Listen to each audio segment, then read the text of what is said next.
Queridos amigos, bienvenidos a su programa donde Dios llora. Vamos a dar hoy un giro por el mundo. Tenemos a Monseñor Cristóbal López Romero, obispo de Rabat, en Marruecos, aquí en el estudio.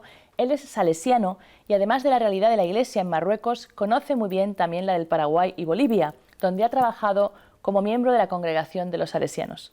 Monseñor Cristóbal, muchas gracias por estar aquí hoy con nosotros.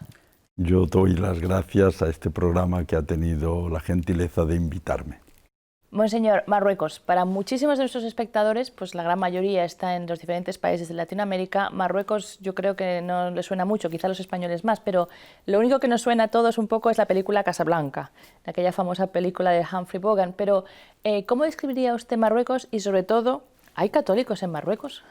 Marruecos es un país de mayoría musulmana que está en el noroeste de África, con 37 millones de habitantes y con una gran extensión como la de España, más o menos.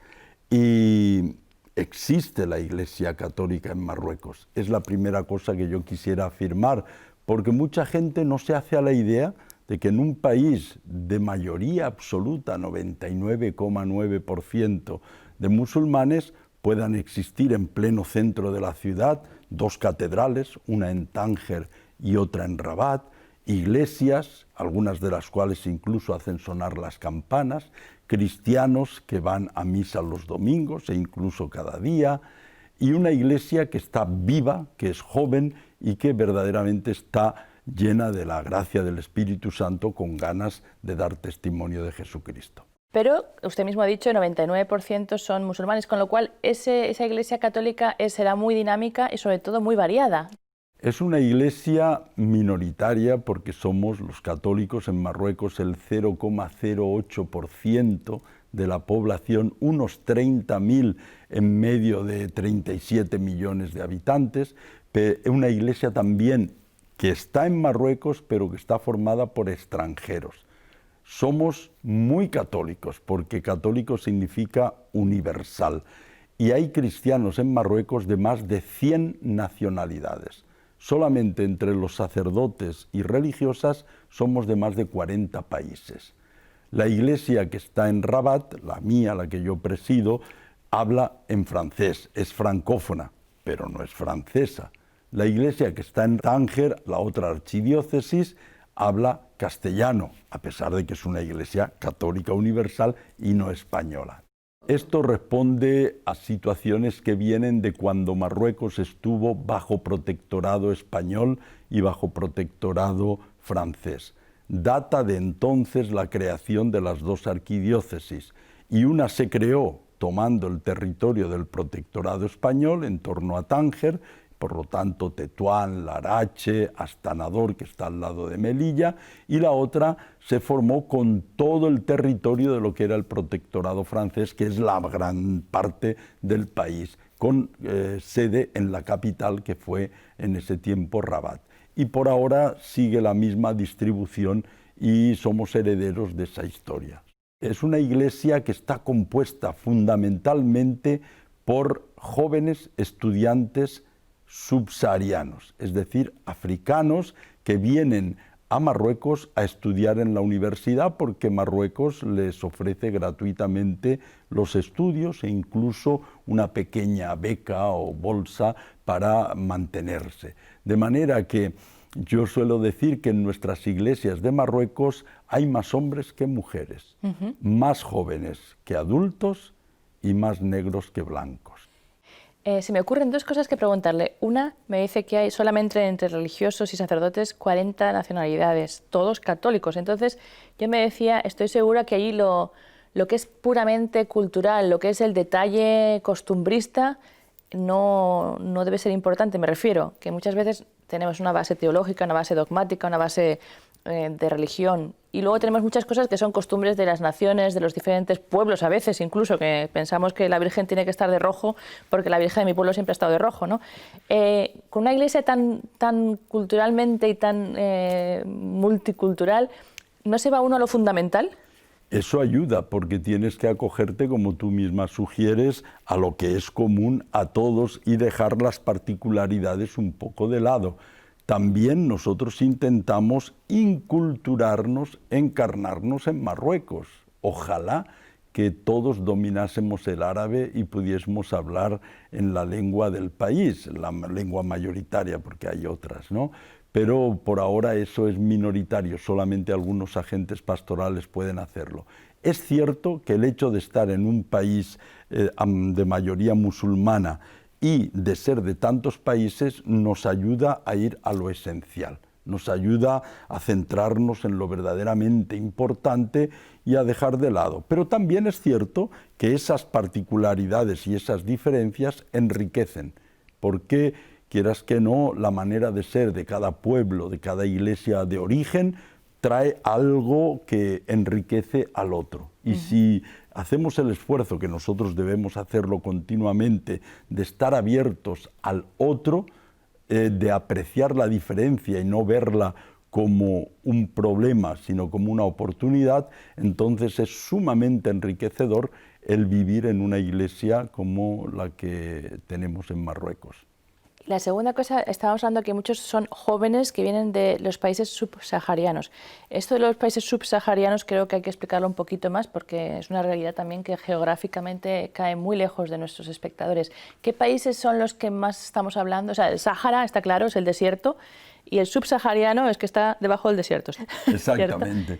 Podemos citar países que envían muchos estudiantes y también muchos migrantes, que es otra de las realidades que vivimos en Marruecos, países como el Congo Brazzaville, Gabón, Benín, Togo, Costa de Marfil, Senegal, Camerún, sobre todo los que son de habla francófona. Pero también hay algunos de habla inglesa o incluso vienen jóvenes de Mozambique, de Madagascar, de Angola, de Cabo Verde, de Guinea-Bissau, también Guinea-Conakry, Guinea Ecuatorial. Yo he aprendido mucha geografía de África gracias a todos estos jóvenes que me explican de dónde están viniendo ellos. Esto es una política inteligente que está siguiendo el reino de Marruecos, porque es un reino, de invitar a los mejores estudiantes de cada país a hacer sus estudios universitarios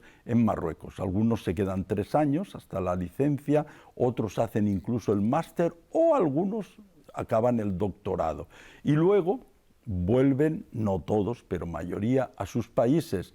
De manera que Marruecos poco a poco está teniendo aliados, amigos, por todos los países de África. Es una política que yo considero inteligente. Pero a pesar de todo, o sea, estamos diciendo que Marruecos es un 99% de mayoría musulmana.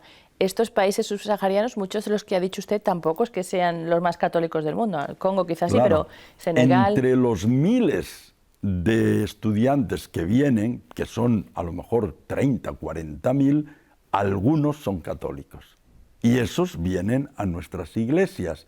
Algunos después de 5 meses de estar, porque no imaginaban o no sabían que había una iglesia en la ciudad en la que ellos estaban. Entonces, nosotros trabajamos con esos que vienen porque ya son católicos o tienen una ascendencia, una cercanía a la Iglesia Católica, porque no pocos se bautizan en Marruecos. De los diferentes países. Este año hemos tenido unos 35 bautismos en toda la diócesis en la noche de Pascua y yo he tenido ya el gozo de confirmar a unos 88 jóvenes, todos universitarios o personas ya adultas a lo largo del tiempo pascual. Es decir que hay muchos estudiantes musulmanes que vienen también a Marruecos, pero entre los muchos que hay, unos pocos son católicos. Pero me refería que es un largo camino también. A lo que me refiero es que también la fe de esos estudiantes tiene que ser muy grande para en un país con una condición, como decíamos, no se ve tan claramente en la Iglesia Católica, siendo que vienen ellos también de países donde la Iglesia Católica tampoco es lo más normal a veces. O sea, el entusiasmo que ellos tienen de conocer la fe es grande, o de estar en conexión. Y además en Marruecos se da la circunstancia de que como ellos se encuentran fuera de casa, buscan un poco a sus compatriotas, buscan un poco lo que les identifica y vienen con gusto a la Iglesia. Y al ser comunidades muy humanas, al ser comunidades minoritarias, allá nos conocemos todos y se crea un clima de familiaridad que ellos necesitan y buscan.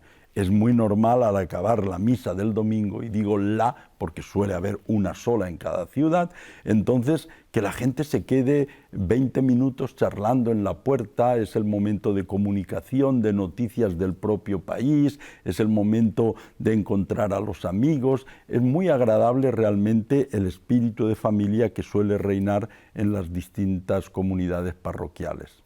A pesar de que ser un número muy pequeño de católicos, creo que la labor de Cáritas, la labor social, es bastante más amplia. Exactamente. Cáritas Diocesana de Rabat y también la Delegación de Migraciones y Cáritas de Tánger realizan una tarea que nos lleva a calificar a la Iglesia como una Iglesia samaritana, es decir, una Iglesia que pone en práctica lo que hizo el buen samaritano: acoger, cuidar, curar a aquel que está enfermo, que está en situación de necesidad. En estos momentos, por ejemplo, Cáritas atiende cada año a más de 20.000 migrantes. La migración es un fenómeno que siempre ha existido, pero que en este tiempo en África está adquiriendo unas dimensiones verdaderamente preocupantes, porque son miles, centenares de miles de personas que desde los países subsaharianos quieren llegar hasta Europa. Esto es una parte, porque desde Asia vienen también hacia Europa. Entonces, muchos de estos migrantes, después de atravesar el desierto, llegan a Marruecos y allí quedan a veces bloqueados. Una semana, 3 meses, 1 año, 3 años, y a veces se quedan para siempre. Suelen estar en necesidad, enfermos, psicológica y físicamente, con necesidad de ser escuchados. Algunos son menores de edad no acompañados, hay madres embarazadas, y todo eso son personas en necesidad que necesitan a alguien que les acoja. Es lo que hace Cáritas. En estos momentos, Cáritas Diocesana de Rabat tiene un programa llamado Cántara, que significa puente, San Pedro de Alcántara, y hay 92 personas contratadas para en las distintas ciudades hacer el servicio de lo que el Papa concreta en 4 verbos: acoger, en primer lugar, acoger, después proteger, para que no sean abusados como lo han sido ya a lo largo de su duro peregrinar. Tercero, promover, por ejemplo, a través de la educación, a través de la formación profesional. Y el cuarto, que nosotros ya no podemos hacer, es integrar. En algunos casos sí, pero la idea que ellos tienen es llegar hasta Europa. Entonces, Cáritas realiza esa tarea. Como también hay una segunda acción que se realiza con las asociaciones civiles de Marruecos. Cáritas apoya a asociaciones que trabajan con minusválidos, a asociaciones que trabajan en el desarrollo agrícola, haciendo pozos, mejorando las técnicas de cultivo, a asociaciones que trabajan en la promoción de la mujer a través de la alfabetización y de la formación profesional. Y nuestra tarea no es suplirles o hacerlo directamente. Existen ya asociaciones marroquíes que trabajan en ese dominio, también los derechos humanos, la abolición del trabajo infantil. En todas esas asociaciones, en la medida de lo posible, Cáritas apoya, acompaña, presta personas técnicas que mejoren la productividad y hace de manera que la población marroquí tome la responsabilidad de su propio desarrollo, tomen conciencia de lo que deben y quieren hacer, y eso es una labor que no es muy vistosa, pero es muy eficaz y muy interesante. Por eso digo que la iglesia que está en Marruecos es una iglesia samaritana, porque cumple lo que el Evangelio nos pide, que seamos todos buenos samaritanos. Esta explicación me lleva a hacer una pregunta que quizás es como un poco, digamos, la flecha en el corazón, pero tengo que hacerla. ¿Por qué hay tantos jóvenes en toda África que quieren salir de allí? Estamos sufriendo una situación, como decía usted, preocupante. Cada vez son más. También las noticias que llegan desde Melilla, de los puntos fronterizos con España, en los últimos tiempos son además bastante, no solamente preocupantes, diría yo, sino alarmantes ya. Pero detrás, ¿qué hay? Porque ya siempre ha habido inmigración, lo ha dicho usted, pero ¿por qué ahora parece ser que...? Hay pobreza y a veces miseria. Eso es evidente. Aparte de que algunos viven situaciones de guerra, de conflicto, de persecución, o han sufrido catástrofes naturales que les han destruido todo, pero esos son unos pocos. La gran mayoría de los migrantes son los que se llaman económicos, porque mientras haya países donde la gente muere por indigestión, aquellos que mueren de hambre van a querer estar en esos países donde los alimentos se tiran a la basura. Hasta un 30% de los alimentos que se producen acaban en la basura en Europa y en América del Norte. Mientras haya una diferencia de nivel de vida de 1 a 20 entre cualquier país subsahariano y Alemania, por poner, o Francia, pues va a haber ese trasvase. Es que no se puede estar mostrando una manera de vivir sobreabundante y ostentosa y pretender que aquellos que viven en la más pura miseria se queden con los brazos cruzados de una forma fatalista. Van a querer llegar allí donde hay medios. Y eso no se va a poder impedir con todas las fronteras. Es verdaderamente anticristiano e inhumano que Europa se esté blindando, esté queriendo construir fronteras de una manera o de otra, que esté utilizando a países de África, entre ellos Marruecos, como policía para evitar el compartir lo que es la casa común, para evitar el compartir lo que pertenece a todos, para disfrutar egoístamente de unos bienes de los que Europa históricamente y actualmente se beneficia y se ha apropiado indebidamente. Claro, esto no es fácil solucionarlo. Habría que cambiar las leyes del comercio mundial, que son esencialmente injustas para con los países que producen materias primas. Habría que cambiar las relaciones políticas. ¿Por qué los jefes de Estado europeos, que se reúnen varias veces para tratar el tema de la migración, nunca quieren reunirse con los jefes de Estado africanos para escucharse mutuamente, para poner los problemas sobre la mesa? Porque los jefes de Estado africanos, que no son tampoco ningunos santos, que también tienen muchas cosas que mejorar y que cambiar, podrían decirles: déjense de ayudarnos con 500 millones de euros al año y páguennos por las materias primas que nos están expoliando. Y hagan que las multinacionales que tienen su sede en sus territorios paguen los impuestos que pagan en su territorio. Es decir, vivimos una situación que el Papa ha calificado de capitalismo que mata. El Papa ha dicho eso, una situación esencialmente injusta en lo político y en lo económico. Mientras no se solucione eso, muchísima gente de todos los países africanos y de otros continentes van a querer llegar a aquel lugar donde se ve que se nada en la abundancia a pesar de la crisis.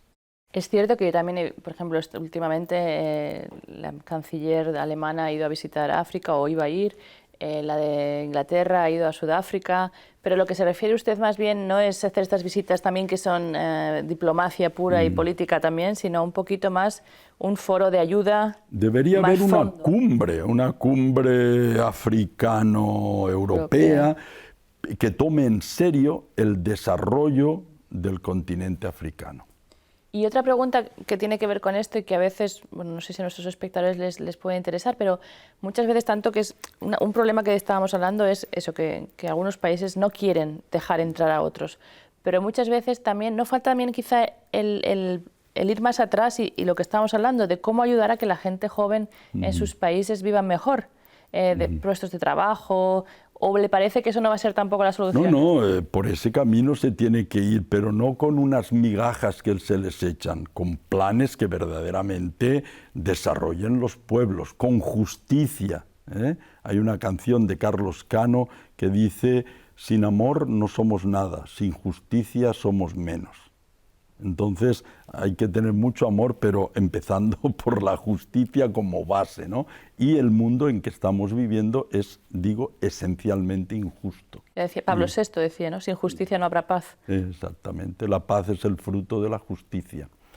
Eso es un poco todo lo relacionado con las migraciones, de las cuales Marruecos sufre un poco las consecuencias, a pesar de que también la migración marroquí es importante, es decir, también jóvenes marroquíes emigran, muchos, y hay en los diversos países europeos una importante población marroquí. Ahí entra también un fenómeno psicológico. Marruecos es un país encerrado. Al sur tiene el desierto, no se puede ir. A la izquierda tiene el océano Atlántico. A la derecha tiene Argelia, país con el cual está técnicamente en guerra. La frontera está cerrada desde hace muchos años. Y al norte tiene Europa, que se cierra. Entonces un joven me decía: yo me siento en Tánger, miro al frente y veo España, porque está a 14 kilómetros y se ve. Dice: ¿por qué ellos pueden venir aquí y yo no puedo ir allá? El joven marroquí se encuentra un poco como encerrado en una cárcel que es su propio país. ¿Por qué yo, español, puedo viajar tranquilamente sin pedir una visa a tantísimos países y ellos tienen que soportar o sobrellevar dificultades muy grandes para poder acercarse cruzando el estrecho de Gibraltar, 14 kilómetros, y estar en España y volver si quieren por la tarde? Se nos está acabando un poquito el tiempo y quería hacer una pregunta, porque yo cuando estaba preparándome la entrevista pensaba cómo debe ser, usted estaba en Paraguay, en Bolivia, especialmente Bolivia y Paraguay, los dos países muy católicos, ¿no?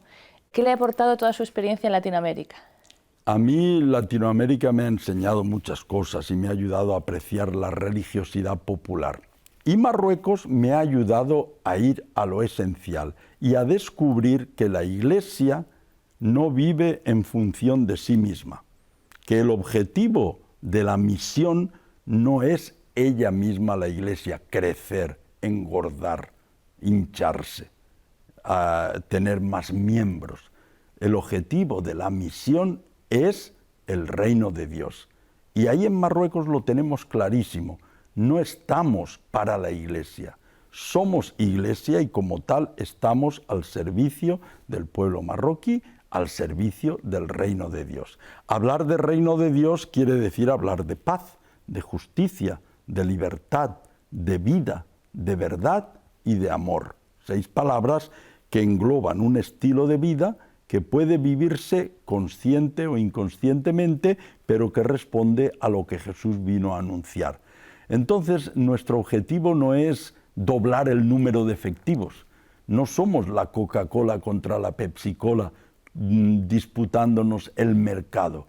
Somos la Iglesia de Jesucristo que anuncia el reino de Dios, que lo propone y que junto con los musulmanes intentamos construirlo. Ellos no dirán esas palabras, nosotros sí las decimos, pero juntos podemos trabajar por los derechos humanos, podemos trabajar por la promoción de la mujer, por la educación, por la salud, por una vida socialmente más aceptable, por un mundo más justo y más fraterno. Eso es lo que me ha enseñado fundamentalmente a mí la Iglesia que está en Marruecos, que puede darse una situación en la que la Iglesia sea muy grande y el reino de Dios chiquitito.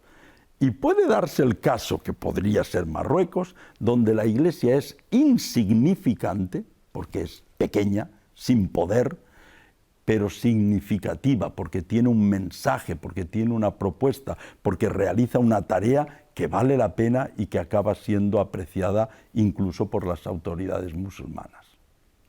Muchas gracias, monseñor. Gracias a ustedes y espero que podamos seguir ayudándonos mutuamente. Y diría una cosa, el programa se llama Donde Dios llora. Dios llora en todas partes, porque en todas partes tiene hijos que sufren. pero también Dios ríe y Dios se siente feliz porque incluso en situaciones como la que vivimos en Marruecos hay realidades positivas de las cuales Dios ciertamente se alegra. Y gracias por hablar en este programa de las dos, nos ha ayudado mucho.